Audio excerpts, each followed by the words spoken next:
Sarah and Mark entered the woods. They laughed, enjoying the familiar path. This forest was their playground, a place of adventure.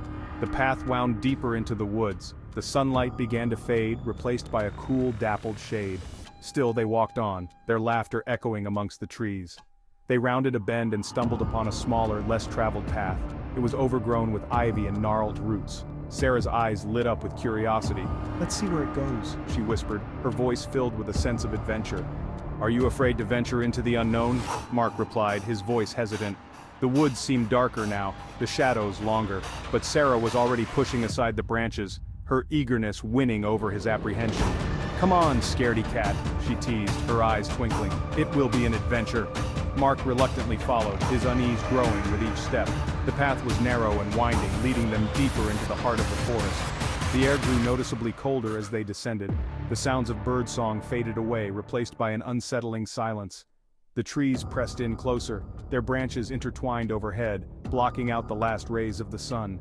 Mark felt a shiver run down his spine. "This is gonna blow your mind." Sarah was captivated by the mystery of the path. She continued forward, her eyes darting around, taking in the strange beauty of this hidden part of the woods. The path opened into a small clearing. A circle of ancient trees stood sentinel, their branches bare and twisted like skeletal fingers reaching towards the sky. The air felt heavy here, oppressive. Mark could feel his heart pounding in his chest. He looked at Sarah, but she seemed oblivious, her gaze fixed on something at the far end of the clearing. He followed her gaze and saw it. A small, dilapidated cottage, half hidden in the shadows. "This is gonna blow your mind." "Do you hear that?" Mark asked, his voice tight with fear, but Sarah shook her head, her attention fixed on the cottage. She took a step towards it, drawn by some unseen force. The whisper came again, this time closer, clearer. "Sarah!" it hissed, the voice raspy and cold. Mark spun around, his eyes scanning the trees, searching for the source of the sound. There was no one there. "Sarah, come back!" Mark shouted, his voice echoing through the silent trees. But Sarah didn't seem to hear him. I bet you didn't know the whispers faded as quickly as they had come. The forest was silent again, deathly silent. Mark stumbled back, his heart pounding in his chest. "Sarah?" he called out, his voice trembling. "Sarah, where are you?" There was no answer. Only the echo of his own voice bouncing back at him. He was alone. The shadows seemed to deepen, pressing in on him, mocking his fear. Panic surged through him. He ran through the clearing, calling out Sarah's name, his voice hoarse and desperate. Mark burst out of the woods, his clothes torn, his face scratched and bloody. He ran towards the lights of the village, his breath coming in ragged gasps. "Help me!" he screamed, his voice raw with terror. "Please, someone help me! My sister, she's gone!" The villagers gathered around him, their faces etched with concern. They listened as he told his story, his words tumbling over each other in his haste to explain. They didn't doubt him, not for a moment. The woods were known to be a place of mystery, of whispers and shadows. Search parties were formed, combing the woods for any sign of Sarah. They searched for days, then weeks, but it was no use. Sarah was gone. I'm sure you've heard the news.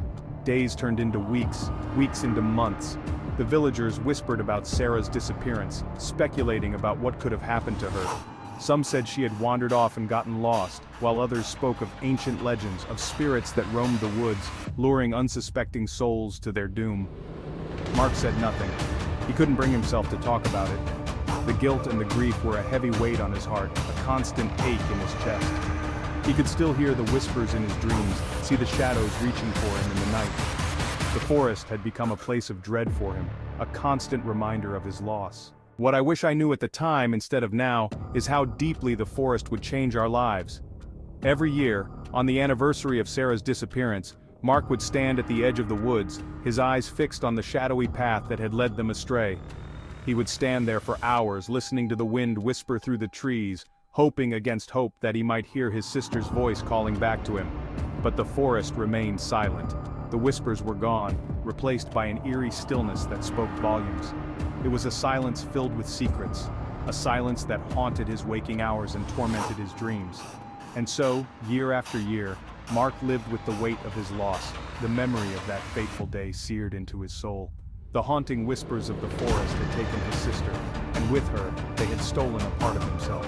He knew he would never be whole again.